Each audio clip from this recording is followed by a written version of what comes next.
4 years ago, we were the first city in the Western world to host a Ramadan lights display. 3, 2, 1. And tonight, once again, London is shining bright as a beacon of hope, unity, and inclusivity. Ramadan is a sacred time. It's a time to recommit to our faith, give to those in need, and reflect on the challenges faced by those less fortunate than ourselves. Every year, we see incredible acts of kindness and generosity from our Muslim brothers and sisters.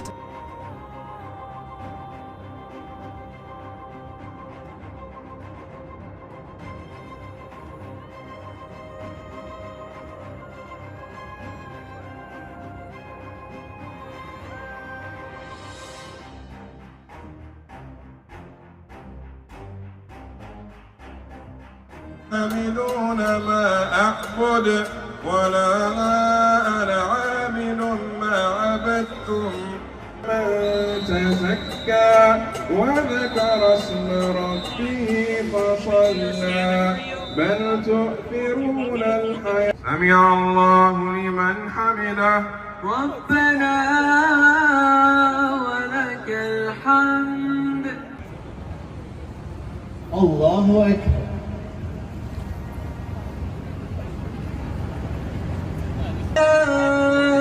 حي على الفلاح قد قامت الصلاة سمع الله لمن حمده الله أكبر. Assalamualaikum warahmatullahi wabarakatuh. Apa kabar Kofizen semuanya? Semoga kita selalu dalam lindungan Allah Subhanahu wa taala. Kofizen semuanya, kita bisa melihat bagaimana sekarang Islam menunjukkan keindahannya di berbagai macam benua, terutama Eropa saat ini. Semakin Islam dianggap jelek di sana, disebarkan rumor-rumor tentang Islam.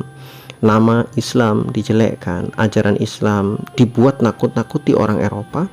Justru bukannya orang Eropa takut terhadap Islam, tapi mereka justru semakin tertarik mempelajari Islam. Dan ketika mereka menemukan kebenaran Islam, maka mereka pun akhirnya memeluk agama Islam. Lihat bagaimana di London saat ini.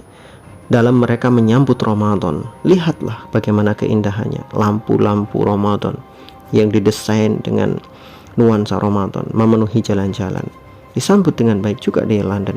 Jantung daripada Eropa sekarang sudah berbau-bau Islam dan sudah terlihat keislamannya, menunjukkan bahwa Islam sudah sangat diterima di negara-negara tersebut dan perkembangannya sudah tidak bisa dibendung lagi. Dulu, orang-orang dulu mungkin bisa memfitnah Islam dengan berbagai macam fitnah. Islam agama rasis lah, Islam agama yang penuh kekerasan lah, Islam mengajarkan inilah, Islam mengajarkan kekerasan, mengajarkan perang dan sebagainya, Islam agama perang lah. Dulu mereka bisa membohongi orang-orang Eropa. Sekarang tidak bisa. Kenapa? Karena media sosial begitu banyak dan bukti-bukti sejarah semuanya terkumpul di media sosial. Orang-orang Eropa adalah orang yang gampang penasaran. Ketika mereka mendapatkan sesuatu yang menurut mereka ini perlu kayaknya kita baca, mereka pun akhirnya membaca. Dari membaca artikel, kemudian kok mereka menemukan, loh kok nggak sesuai dengan apa yang dirumorkan oleh orang-orang yang ada di Eropa, oleh media-media massa di Eropa tentang Islam. Kok Islam bagus banget nih, di dalam artikel-artikelnya, ajaran-ajaran Islam kok bagus banget nih. Akhirnya mereka beli Quran. Dari beli Quran, kemudian dibaca Quran. Loh, kok bagus banget isi di dalam Quran ini, kok hebat banget isi di dalam Quran ini, kok indah sekali isinya. Akhirnya apa? Mereka mengatakan Islam ini nggak seperti apa yang dikatakan oleh orang-orang. Makanya orang-orang harus belajar kepada Quran langsung, kepada hadis-hadis Nabi langsung untuk melihat seperti apa Islam. Jadi jangan dengarkan Islam dari orang-orang yang membencinya. Kan gitu, pola pikirnya akhirnya berubah.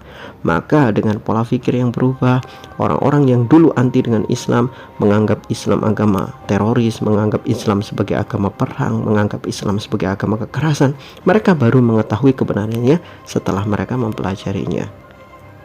Makanya kita bisa lihat sekarang, manusia sudah open-minded terhadap Islam di seluruh dunia. Dan mereka bisa melihat bagaimana indahnya Islam. Sehingganya Islam betul-betul mewarnai dunia saat ini dengan keindahannya. Bagaimana dengan Kristen? Ya, kita bisa melihat Di mana-mana gereja sudah mulai sepi, gulung tikar, gereja dijual, gereja sudah kosong, pendeta-pendetanya pada pensiun dini, yang pendetanya juga ya mohon maaf jatuh miskin. Kenapa? Karena penghasilan terbesar dari pendeta adalah jamaatnya. Dari perpuluhan yang dibayarkan oleh jemaat itu masuk ke kantong-kantong para pembesarnya, termasuk para pendeta. Ketika itu mandek, gerejanya nggak ada orang, tidak ada yang membayar perpuluhan, maka otomatis para pendeta dan orang-orang yang ada di gereja itu semuanya gulung tikar. Wallahu a'lam bishawab. Semoga bermanfaat.